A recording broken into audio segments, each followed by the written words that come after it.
샬롬 1984 15번째.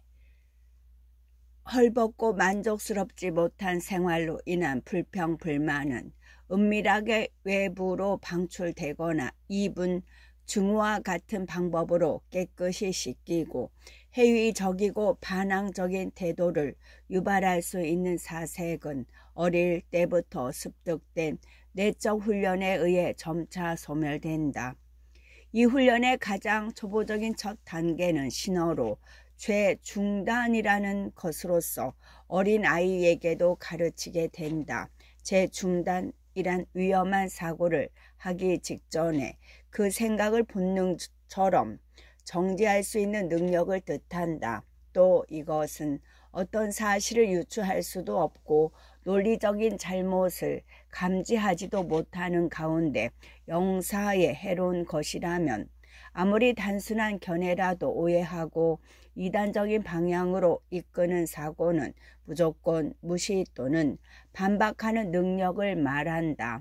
간단히 말해 죄중단은 어리석음을 예방하는 장치이다. 그러나 어리석음이라는 말만으로는 표현이 충분치 않다.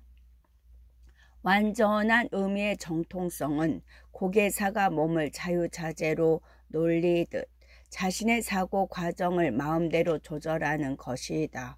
오세아니아 사회는 궁극적으로 빅브라더는 전능하고 당은 완벽하다는 신념 위에 서 있다. 그러나 실제로 빅브라더는 전능하지 못하고 당은 완벽하지 못하다. 그러기 때문에 매사를 처리하는 데 있어 임시 변통의 능력이 끊임없이 필요한데 이를 해결할 수 있는 말이 흑백이다. 이 낱말에도 여러 다른 신호들처럼 두 가지의 상반된 뜻이 담겨 있다.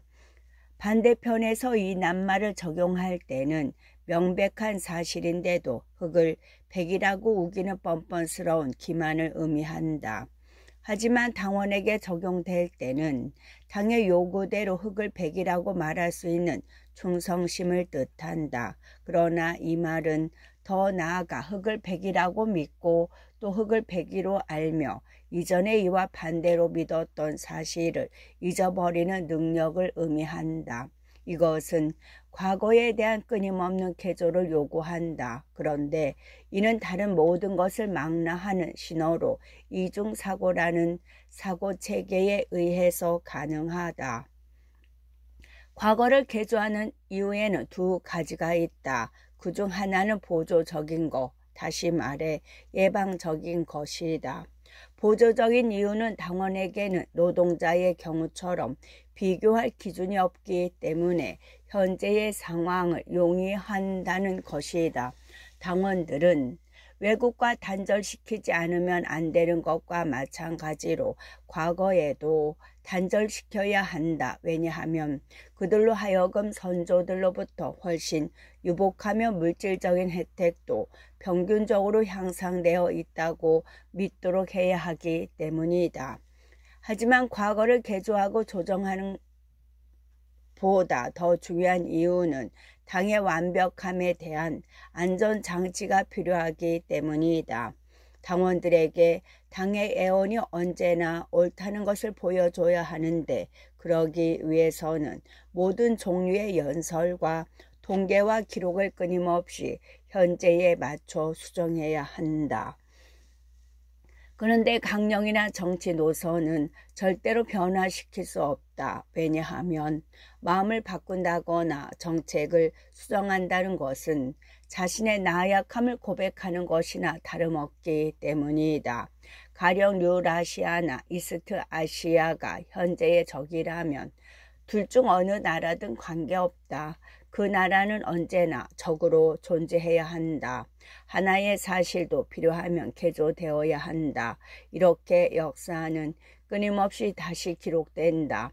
과거에 대한 지속적인 날조 행위는 진리부 담당인데 이는 애정부에 의해 수행되는 억압과 사찰 행위만큼 정권의 안정에 필요한 것이다. 과거의 개조는 영사의 중심 교리이다. 과거의 사건들은 객관적으로 존재하는 것이 아니라 오직 기록된 자료와 인간의 기억 속에서만 존재한다. 과거는 그 자료와 기억이 한데 뭉친 것이다.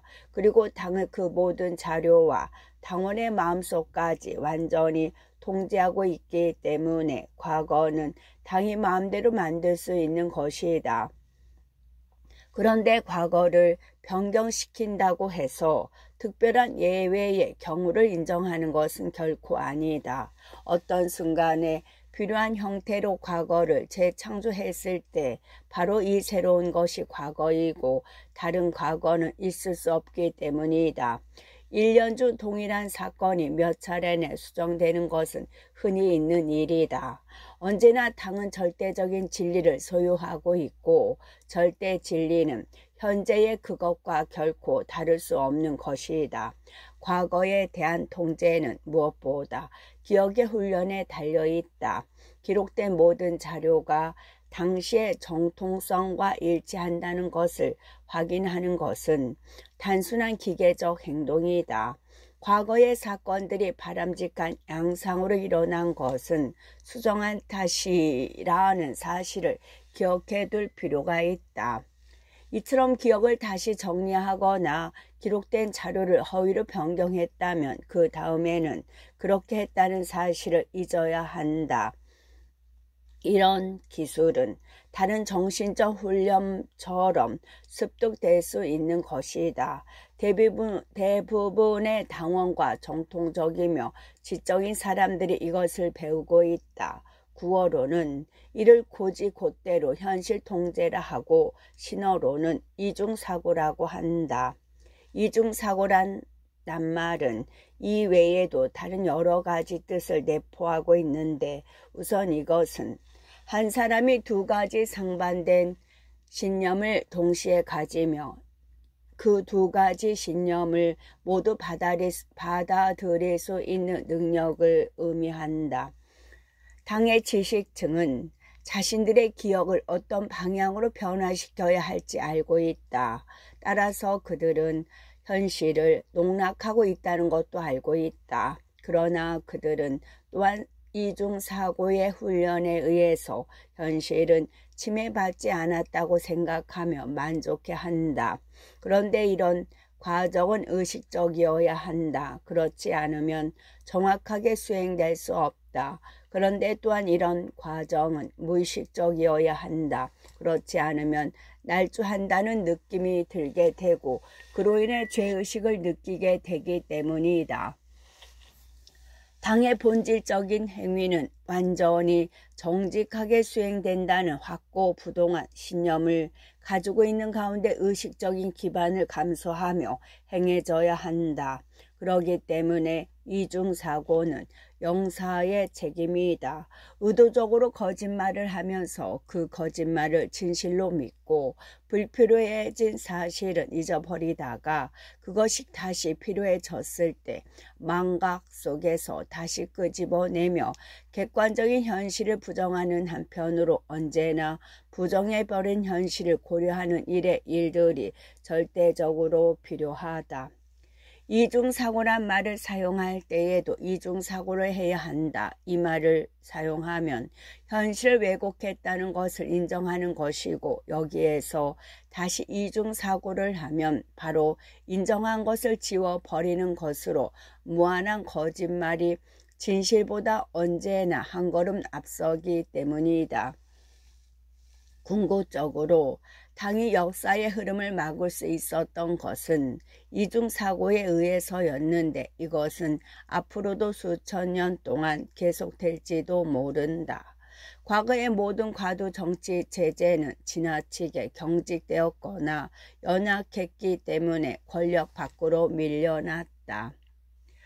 그 체제의 주인공들은 우매하해지고 오만해져서 변화하는 환경에 적응하지 못하고 몰락했다. 또한 그들은 자유에 물들거나 비겁해져서 강권을 휘둘러야 할 때 오히려 양보나 함으로써 몰락의 길을 걸었다. 말하자면 그들은 의식적으로도 몰락했고 무의식적으로도 몰락했던 것이다. 이러한 두 가지 상황이 동시에 존재할 수 있는 사상체계를 확립한 것이 당이 이룬 성과다. 다른 어떤 지적 기반으로는 당의 통치를 영속화시킬 수 없다. 다른 어떤 지적 기반으로는 당의 통치를 영속화시킬 수 없다. 누구든 지배를 하려면, 더욱이 그 지배를 계속하려면 현실 감각을 혼란시킬 수 있어야 한다. 왜냐하면 지배의 비결은 과거의 잘못으로부터 배울 수 있는 힘과 자신의 확고부동한 신념을 결합한 것이기 때문이다. 이중사고를 창출해낸 사람들이 이중사고를 가장 교묘하게 행하고 이중사고가 엄청난 정신적 기반 체계라는 것을 알고 있는 사람들임을 굳이 말할 필요조차 없다. 우리 사회에서 현재 어떤 일이 일어나고 있는지를 가장 잘 아는 사람이 현실 그대로의 세계를 가장 모른다. 일반적으로 이해력이 좋으면 좋을수록 착각을 많이 하고 지식이 많으면 많을수록 정신이 덜 건전하다.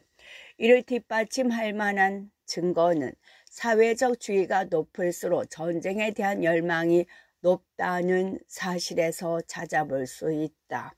그나마 전쟁에 대해 이성적인 태도를 취하는 사람들이 있다면 그것은 분쟁 지역에 사는 예속민들이다. 이들에게 전쟁이란 거센 파도처럼 몸을 덮치는 끊임없는 재앙이다.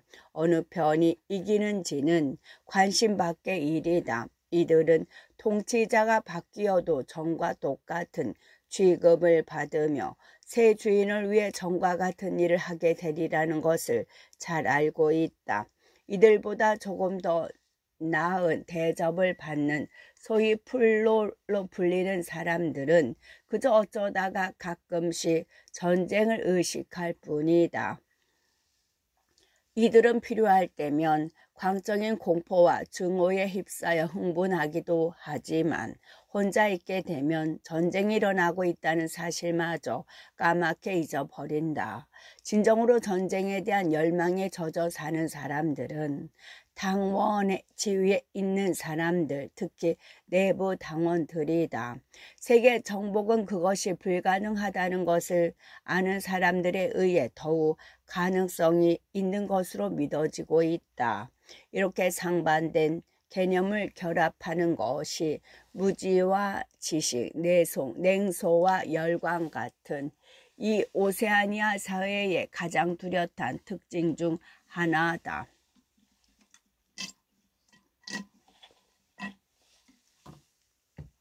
공식적인 이념은 그럴 만한 실질적인 이유가 없는 곳까지 모순으로 가득 차게 만들었다.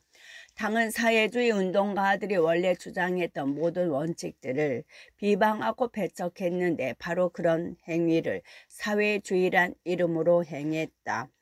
또한 과거 몇 세기 동안 그 유래를 찾아볼 수 없을 만큼 노동자 계급을 지독하게 경멸했으면서도 그때 노동자들의 것이었던 작업복을 당원들에게 제복으로 입혔다. 게다가 조직적으로 가족의 결속을 약화시키는 한편 당의 지도자를 가족에 대한 경외심이 묻어나는 이름으로 부르게 했다. 당은 또 중요 행정기관마저 뻔뻔스럽게 사실과 정반대인 뜻을 지닌 이름으로 부르게 만들었다. 평화부는 전쟁을, 진리부는 거짓말을, 애정부는 고문을, 풍요부는 굶주린 문제를 담당하고 있다. 그런데 이러한 모순은 우연한 것이 아니고 일반적인 의미의 위선에서 나온 것도 아니다. 신중한 이중사고에서 나온 행위의 결과다. 왜냐하면 권력은 이런 모순들을 조화시킴으로써만이 영원히 유지될 수 있기 때문이다. 다른 방도로는 과거의 악순환으로부터 벗어날 수 없다. 만약 인간의 평등을 영원히 저지하려면 소위 상층 계급이 자신들의 지위를 영원히 지키려면 정신을 광적인 상태로 몰아넣어야 한다. 그런데 이 순간까지도 우리가 거의 무시해 문제가 하나 있다. 그것은 왜 인간의 평등이 저지되어야 하느냐라는 문제다. 그렇게 된 과정이 제대로 설명되었다고 하자. 그렇다면 그처럼 치밀한 계획 아래 엄청난 노력을 기울여 역사를 어느 특정 순간에 동결시키려고 하는 이유는 무엇인가? 여기에 핵심적인 비밀이 있다. 이미 알고 있다시피 특히 내부당의 신비로움은 이중사고에 의존하고 있다. 그러나 그보다 더 깊은 곳에 근원적인 동기가 있는데 그것은 권력의 장악으로부터 이중사고, 사상경찰, 끊임없는 전쟁, 그리고 그 밖에 부수적으로 필요한 것들을 생기게 한 결코 의심해 본 적도 없는 본능이다. 이 동기는 실제로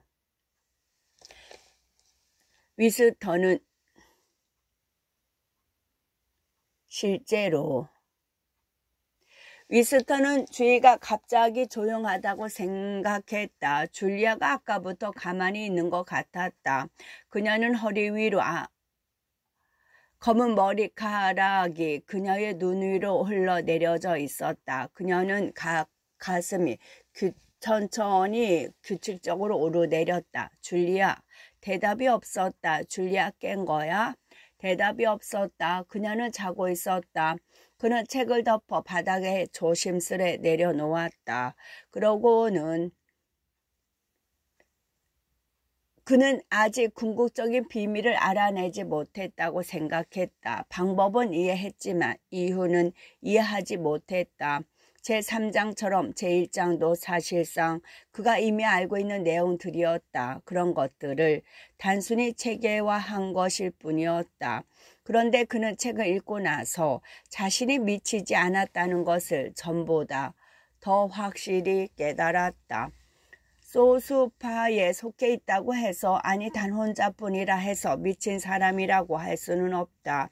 진실과 허위가 엄연히 구별되어 있는 터에 전 세계와 대항하면서까지 진실을 고집한다고 할지라도 미친 사람은 아니다. 석양의 노란빛이 창문을 통해 비스듬히 들어와 베개를 비쳤다. 그는 지그시 눈을 감았다. 그의 얼굴에 비치는 햇빛과 몸에 닿는 부드러운 졸음과 함께 강한 자신감을 불어넣어 주었다. 그는 안전했고 모든 것은 잘 되어 가고 있었다. 온전한 정신은 통계로 결정되는 게 아니야.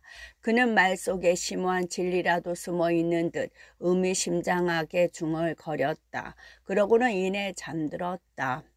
잠에서 깨었을 때 그는 꽤 오랜 시간 잔 것 같은 기분을 느꼈다. 그런데 구식 시계를 보니 겨우 20시 30분이었다. 그는 누운 지 얼마 동안 더 졸았다. 창문 아래 뜰에서 자주 듣던 가슴속 깊은 곳에서 울려 나오는 듯한 노래소리가 들려왔다. 그저 덧없는 꿈이었다네. 4월의 꽃잎처럼 쓰러져 버렸다네. 표정과 말과 꿈으로 흔들어 놓고 내 마음 앗아가 버렸다네. 그 시시한 노래는 아직도 인기가 있는 모양이었다. 어디를 가든 그 노래를 들을 수 있었다. 증오가 보다 수명이 더 긴 것 같았다. 그 노랫소리에 줄리아가 잠에서 깨어 기분 좋게 기지개를 켜고는 침대에서 일어났다. 배가 고파요. 커피라도 좀 마셔야겠어요. 이런 난로불이 꺼져서 물이 식어버렸네. 줄리아는 그렇게 말하고는 난로를 흔들었다. 기름이 떨어졌어요. 체링턴 영감한테 좀 얻을 수 있을 거야. 석유가 가득 차 있는 줄 알았는데 그렇지 않았나 보군요. 좀 추운 것 같아요. 위스턴도 일어나 옷을 입었다. 지치지도 않는지 안학내는 계속해서 노래를 불러댔다. 시간이 모든 걸 해결해 준다지만 언제나 잊을 수 있다고들 말하지만 웃음과 눈물이 해를 거듭해 오늘도 내 가슴을 쥐어짜누나. 그는 창가로 다가갔다. 해가 집 뒤로 넘어가 버려서 뜰에는 더 이상 햇볕이 없었다. 뜰에 깔린 자갈들은 막 물을 뿌린 것처럼 젖어 있었고 굴뚝 사이로 보이는 하늘도 물로 씻어낸 것처럼 맑고 깨끗했다. 안악내는 피곤한 기색도 없이 분주히 왔다 갔다 하면서 열심히 노래를 부르다가 멈추고 또 부르며 기저귀를 널고 있었다. 그녀가 빨래를 해서 먹고 사는 건지 아니면 20-30명의 손자를 거느린 할머니인지 종잡을 수가 없었다. 줄리아가 그의 옆으로 다가왔다. 빨랫줄에 뻗치는 굵은 팔도 힘센 앞말에 그것처럼 뭐라 표현할 수 없는 독특한 몸짓 등을 바라보면서 위스터는 안악내가 아름답다는 생각을 했다. 임신 때문에 엄청나게 불어났던 몸집이 일로 인해 뻣뻣해지고 거칠어져서 마침내 시든 홍당무처럼 쭈글쭈글해진 50살쯤 된 안악내가 아름답게 보이리라고는 한 번도 생각해 본 적이 없었다. 어쨌거나 안악내는 아름다웠다. 그런 안악내라고 해서 아름답지 말라는 법은 없을 것이다. 화강암 덩어리처럼 딱딱하여 맵시락은 손톱만큼도 없는 몸매와 거칠어진 붉은 피부를 지닌 그녀의 육체를 전에 그것과 비교하는 것은 장미 열매와 장미꽃을 비교하는 것과 같으리라. 하지만 왜 열매가 꽃보다 못하단 말인가? 아름답군. 그가 중얼거렸다. 줄리아가 말했다. 그런 게 저 여자의 아름다움이지. 위스터는 그렇게 말하고 그들은 아기를 갖지 못할 것이다. 이것만이 그들이 할 수 없는 단 하나의 일이다. 그들은 단지 무언중에 이신전심으로 그 비밀을 서로에게 전했다. 창문 아래에 있는 여자는 어떤 생각도 갖고 있지 않다. 오직 튼튼한 팔과 따뜻한 가슴, 임신할 수 있는 배만 갖고 있을 뿐이다. 안악내는 아이를 몇이나 낳았을까? 그는 안악내가 적어도 15명은 낳았을 것이라고 생각했다. 물론 저 여자도 한때는 아마 1년 정도는 들장미처럼 활짝 피었을 것이다. 그러다 갑자기 잘 익은 열매처럼 부풀어서 점점 단단하게 굳어지고 거칠어졌으리라. 지난 30년 동안 그녀의 인생은 처음에는 자식들을, 그 다음에는 손자들을 위해서 빨래하고 설거지하고 바느질하고 밥 짓고 쓸고 닦고 수선하는 일들의 연속이었을 것이다. 그런데 그런 고달픈 삶의 끄트머리에서도 그녀는 여전히 노래를 부르고 있다. 그녀에 대한 신비로운 존경심이 가슴속에서 꿈틀거리자 위스터는 굴뚝 뒤로 끝없이 펼쳐져 있는 맑은 하늘을 올려다 보았다.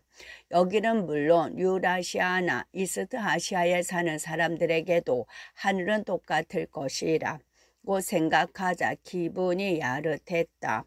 사실 하늘 아래에 있는 사람들은 누구나 똑같은 것이다. 전 세계에 퍼져 있는 수십억의 사람들이 서로의 존재를 모른 채 중후와 거짓의 벽으로 유리되어 있지만 그리고 이들은 생각하는 법을 배운 적이 없지만 저마다 가슴과 배와 근육에 언젠가 이 세계를 뒤집어 엎을 힘을 기르고 있다. 만약 희망이 있다면 그것은 무산 계급인 노동자들에게 있다. 위스터는 그 책을 끝까지 읽지 않고도 이 말이 골드스타인의 마지막 메시지라는 것을 알 수 있었다. 미래는 노동자들의 것이다. 그들의 시대가 오면 그들이 건설한 세계는 현재의 세계보다 위스턴 스미스의 마음에 들 수 있을까? 그렇다. 왜냐하면 그것은 적어도 올바른 정신의 세계일 것이기 때문이다. 평등이 있는 곳에 올바른 정신이 깃들 수 있다. 조만간 그런 세계가 와서 힘이 의식으로 변할 것이다. 노동자는 불멸의 존재다. 뜰에 있는 저 굳센 안악내의 모습만 봐도 그 사실을 알 수 있다. 반드시 노동자들이 각성할 때가 올 것이다. 어쩌면 1000년이 걸릴 수도 있겠지만 그들은 그때까지 당이 갖지도 못하고 말살시킬 수 없는 생명력을 새들처럼 이 사람에게서 저 사람에게로 전하며 모든 불평등에 맞서 꿋꿋이 살아남을 것이다.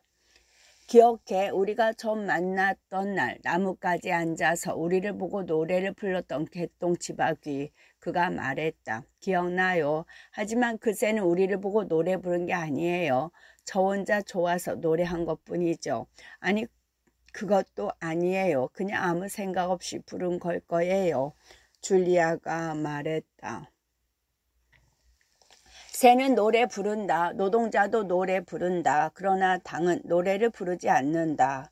세계 독처에서 런던과 뉴욕에서 아프리카와 브라질에서 국경선 저 너머에 있는 신비스런 금단의 땅에서 파리와 베를린의 거리에서 끝없는 러시아 병원의 마을에서 중국과 일본의 시장에서 굳세고 정복당하지 않는 아낙네와 같은 사람들이 노동과 출산으로 괴상한 꼴을 하고는 태어나서 죽을 때까지 고생하면서도 여전히 노래를 부르고 있다. 언젠가는 저 힘센 여자의 배에서 의식을 가진 종족이 태어날 것이다. 당신은 죽은 사람이다. 그들의 미래의 사람이다. 하지만 그들이 살아있는 육체를 지키듯 살아있는 정신을 지켜서 2 더하기 2는 4라는 비밀 법칙을 전할 수 있다면 당신도 그 미래의 세계에 참여할 수 있을 것이다.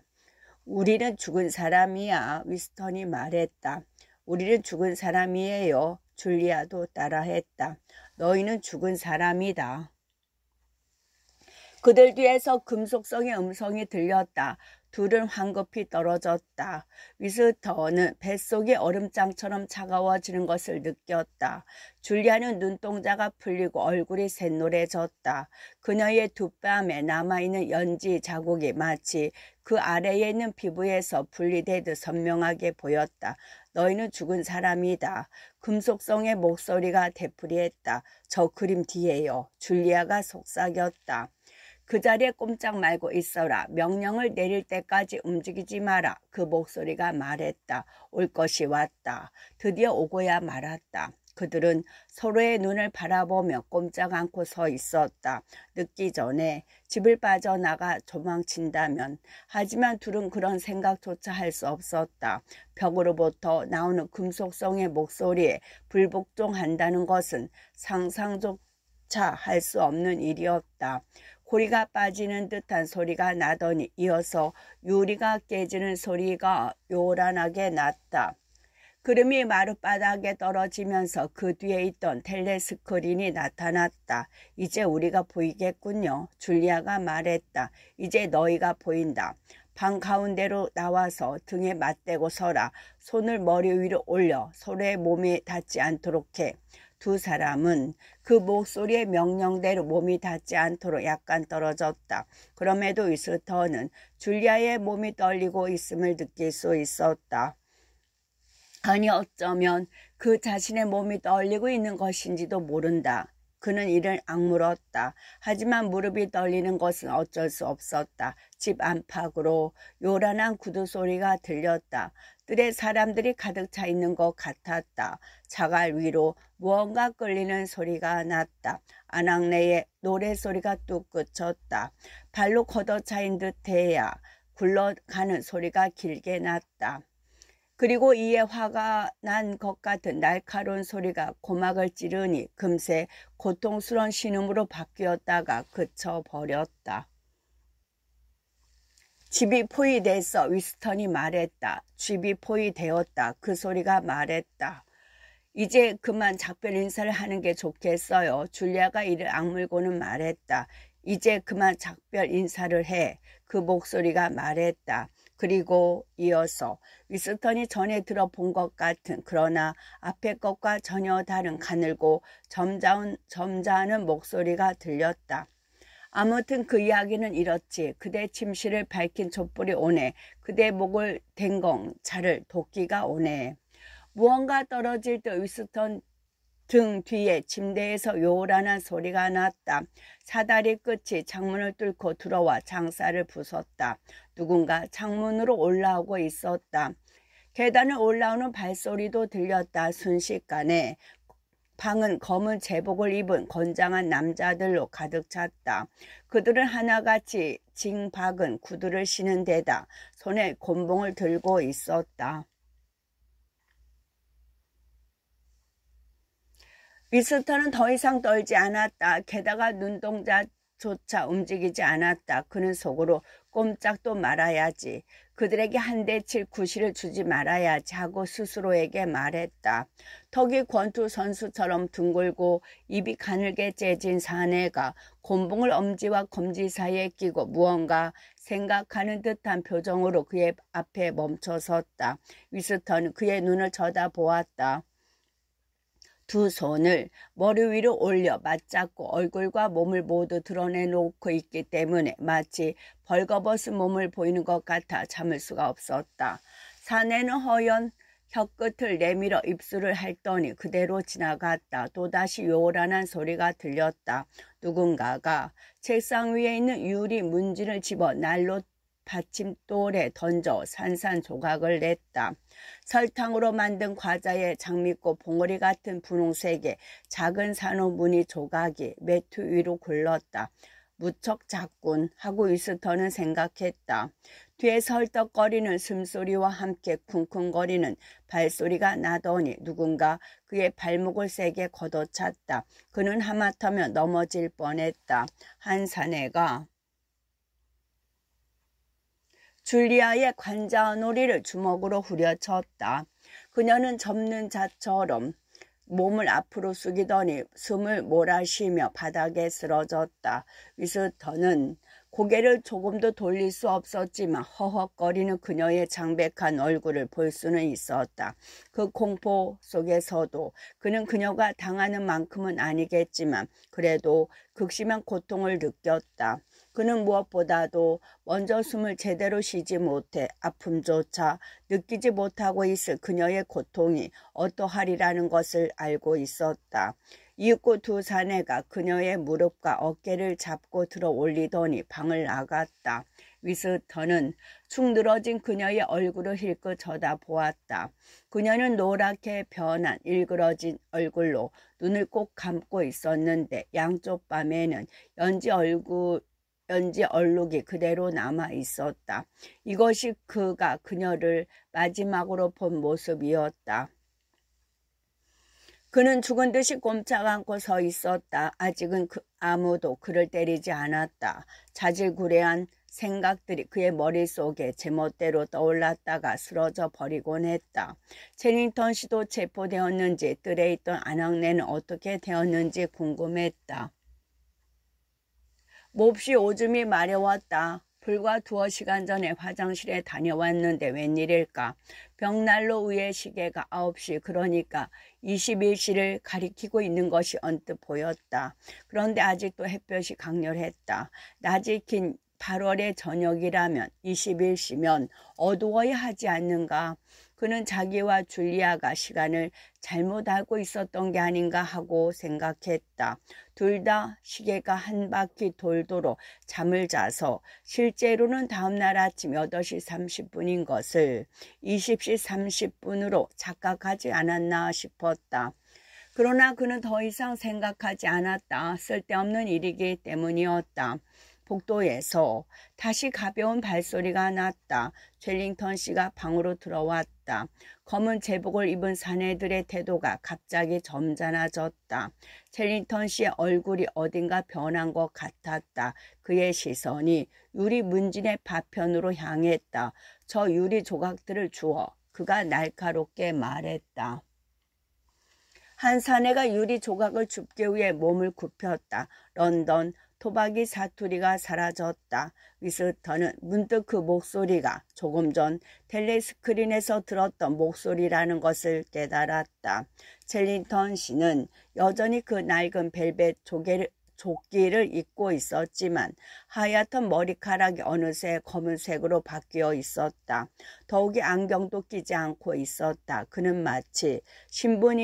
신분이라도 하긴 하든 위스턴을 날카로운 눈초리로 한 차례 쏘아보더니 두 번 다시 쳐다보지 않았다. 그의 외모는 여전히 알아볼 수 있었지만 이제는 더 이상 젤리턴 노인이 아니었다. 그의 몸은 굳게 펴졌고 그래서 좀 더 키가 커진 것처럼 보였다. 그의 얼굴은 거의 변함이 없었지만 전혀 다른 사람이 된 것 같았다. 검은 눈썹은 숱이 줄어들었고 주름도 사라진 데다 코마저 짧은 듯해 얼굴이 전체 윤곽이 달라져 보였다. 어림잡아 35살쯤 된 빈틈없고 냉정한 얼굴이었다. 위스턴은 난생 처음으로 사상 경찰을 보고 있다는 생각을 했다. 그는 자신이 어디에 와 있는지 알 수 없었다. 애정부인 듯 했지만 확인할 길이 없었다. 그는 천장이 높고 하얗게 번들거리는 타일 벽으로 둘러싸인 창없는 감방 안에 있었다. 갓을 씌운 램프가 방 안을 차갑게 비추는 가운데 동풍구 쪽에서 나지막이 웅웅거리는 소리가 끊임없이 들렸다. 문이 있는 벽만 빼고 나머지 벽 둘레에는 겨우 앉을 만한 넓이의 의자가 쭉 놓여 있었고 문 맞은편 끝에는 변좌가 없는 변기가 하나 놓여 있었다. 그리고 벽마다 하나씩 4대의 텔레스크린이 설치되어 있었다. 그는 배가 아팠다. 사방이 막힌 수인 호승차에 실려 이송될 때부터 줄곧 그랬다. 게다가 그는 배가 고파서 쓰러지기도 했다. 식사를 못한 지 24시간이나 36시간쯤 되었을 것이다. 그는 자신이 체포되던 때가 아침이었는지 저녁이었는지 알 수 없었다. 그것은 영원히 알 수 없을 것 같았다. 그는 체포된 후로 한 끼 식사도 하지 못했다. 그는 손을 무릎 위에 올려놓은 채 깍지를 끼고는 좁아터진 의자에 앉아 댈 수 있는 한 꼼짝도 하지 않았다. 움직이지도 말고 가만히 앉아 있어야 한다는 것을 익히 알고 있던 터였다. 조심히 조금만 움직여도 텔레스크린에서 불호령이 떨어졌다. 그러나 음식을 먹고 싶은 욕구가 자꾸만 커졌다. 무엇보다 그가 바라는 것은 한 조각의 빵이었다. 제복 주머니 속에 빵 부스러기가 몇 조각 남아 있으리란 생각이 그의 뇌리를 스쳤다. 다리에 무언가 닿는 것으로 보아 꽤 큰 빵 조각이 있을 것 같았다. 그는 그것을 찾아볼 욕심이 두려움도 잊은 채 주머니에 손을 넣었다. 스미스, 6079 스미스, 깜빵에선 주머니에 손 넣지 마. 텔레스크린에서 호통치는 소리가 났다. 그는 다시 손을 무릎 위에 깍지 끼고는 조용히 앉았다. 그곳으로 이송되기 전에 그는 일반 감옥인지 일시적으로 경찰이 사용하는 유치장인지 모르지만 딴 곳에 수용되어 있었다. 그러나 거기에서 얼마나 오래 있었는지는 알 수 없었다. 아마 몇 시간은 될 것이다. 시계도 없고 햇빛도 들지 않아 시간을 추측할 수 없었다. 그곳은 소란스럽고 악취가 심했다. 그가 머문 방은 지금의 감방과 비슷했는데 무척 더러운 데다 한 방 안에 10명에서 15명의 죄수들이 득실거렸다. 그들 대부분은 일반 범죄자였지만 정치범도 몇 명 끼어 있었다. 그런 지저분한 사람들에게 밀려 벽에 기댄 채 조용히 앉아 있었다. 공포에 질린 데다 배까지 아파 주위에 관심을 둘 겨를도 없었지만 같은 죄인이라도 당원과 일반인 간의 태도가 뚜렷이 차이가 나는 것을 보고 그는 의아하게 생각했다. 당원 범죄자들은 늘 조용하고 겁에 질려 있는데 반해 일반 범죄자들은 조금도 꺼리낌이 없었다. 그들은 간수한테 욕지거리를 하기도 하고 소지품을 압수당할 때는 도로 빼앗으려고 악착같이 덤벼들었다. 뿐만 아니라 마룻바닥에 음란한 낙서를 끼적이는가 하면 오숙에 감춰둔 먹을 것을 꺼내 먹고 텔레스크린이 조용히 하라고 야단치면 오히려 거기에다 대고 악을 써댔다. 또 몇몇은 간수들과 친한 듯 별명으로 그들을 부르며 문에 뚫린 감시 구멍으로 담배를 얻어내려고 애썼다. 간수들도 일반 범죄자들에게는 거칠게 대해야 할 경우에도 은근히 관대한 태도를 보였다. 대부분의 죄수들은 앞으로 이송될 강제노동 수용소에 대한 이야기를 주로 했다. 위스턴이 들은 바로는 수용소에서도 수단껏 줄만 잘 잡으면 문제없다는 것이었다. 그곳에는 별의별 뇌물과 특혜 및 협박도 있고 동성연애와 매춘행위도 있으며 감자로 빚은 밀주까지 있다는 것이었다. 일반 범죄자들, 특히 강도범과 살인범이 중책을 맡아 일종의 귀족 계급을 이루고 있으며 온갖 지저분한 일은 모두 정치범들의 것이라고도 했다. 마약 장수, 도둑, 암시장, 거래꾼, 술주정뱅이, 매춘부 등 별의별 죄수들이 감방을 들락거렸다. 술주정뱅이 중에는 난동을 부리는 자도 있었는데 여러 명의 죄수들이 덤벼들어서야 겨우 진정시킬 수 있었다. 한 분은 60살쯤 먹은 거구에 여자가 커다란 가슴을 흔들어 대고 악을 쓰면서 흰 머리카락을 산발한 채 4명의 간수들에게 팔다리가 들려 들어왔다. 그 여자는 발버둥 치면서 계속 소리를 질러댔다. 간수들은 발길질하는 여자의 신발을 벗기고는 그녀를 번쩍 들어서 내팽겨쳤다. 그런데 그 육중한 몸이 떨어진 곳이 하필 위스턴의 무릎이었다. 그는 넓적 다리뼈가 부러지는 듯한 통증을 느꼈다. 이윽고 여자가 몸을 일으키더니 간수들을 향해서 야, 이 아무개야 하고 욕을 했다. 그러고는 그제야 자신이 남의 무릎 위에 앉아있는 것을 의식했는지 슬며시 의자로 내려앉았다. 미안해요. 내가 당신 무릎에 앉으려고 한 게 아니라 저것들이 나를 내팽겨쳐서 그런 거예요. 저것들이 나를 패대기 쳐서 그런 거예요.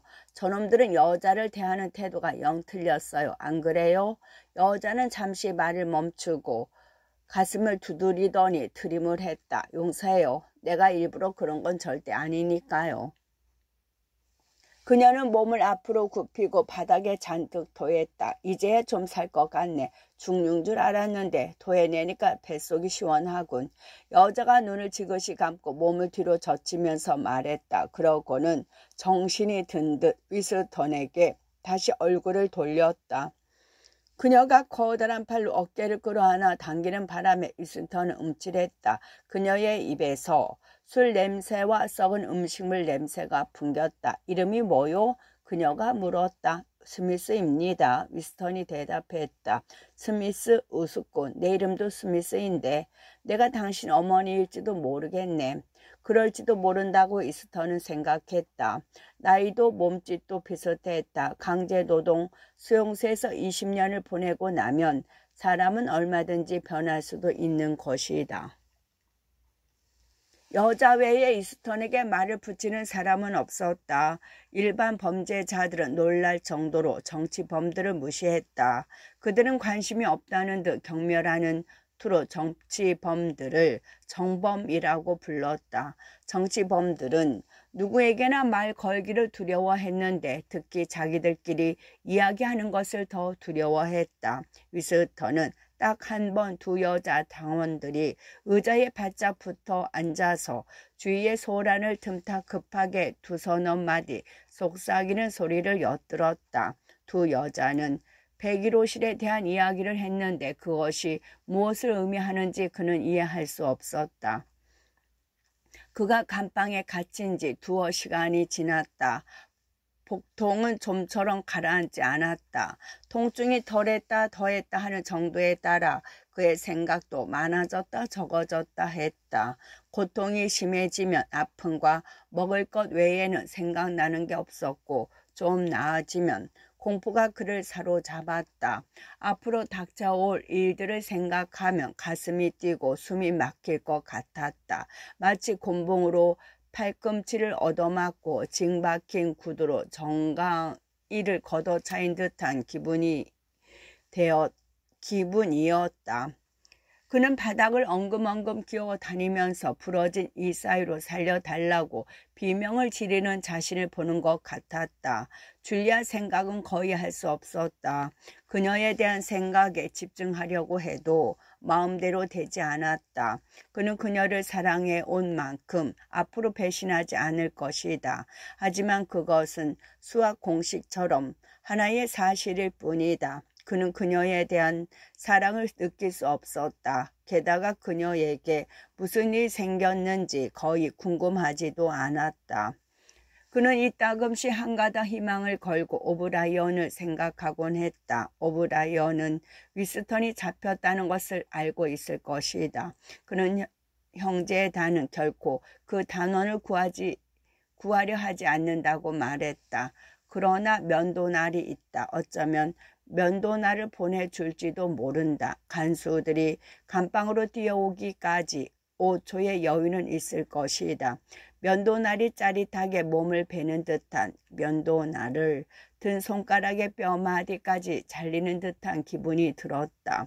지난날 조금만 아파도 몸을 움츠리던 때가 생각났다. 그는 기회가 주어진다 해도 면도날을 사용할 수 있을지 자신이 없었다. 결코 고통스러울 것이 확실하더라도 한순간 단 10분 동안이라도 더 사는 것이 낫지 않을까 싶었다. 그는 가끔씩 감방벽에 타일수를 세워보려고 애썼다. 그것은 언뜻 쉬울 것 같았다. 그런데도 그는 어느 지점까지 가서 늘 딴 생각으로 셈을 잊어버렸다. 여기는 어디일까? 지금은 몇 시쯤 되었을까? 그는 그것이 궁금했다. 한순간 바깥이 환한 대낮이라고 여겨지다가도 금세 깜깜한 밤일 거라고 생각되었다. 그곳은 절대로 전기가 나가지 않으리라고 그는 직감적으로 깨달았다.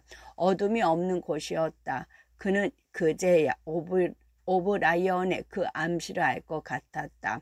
애정부 건물에는 창문이 없다. 감방이 건물 중앙에 있는지 바깥에 있는지 아니면 지하 10층인지 지상 30층인지 전혀 알 수가 없었다. 그는 머릿속으로 이곳저곳을 더듬으며 몸이 느끼는 균형으로 자신이 공중에 떠 있는지 지하 깊숙이 묻혀 있는지 가늠해 보았다. 밖에서 이쪽으로 다가오는 발소리가 들렸다. 철문이 쾅 소리를 내며 열렸다. 끝.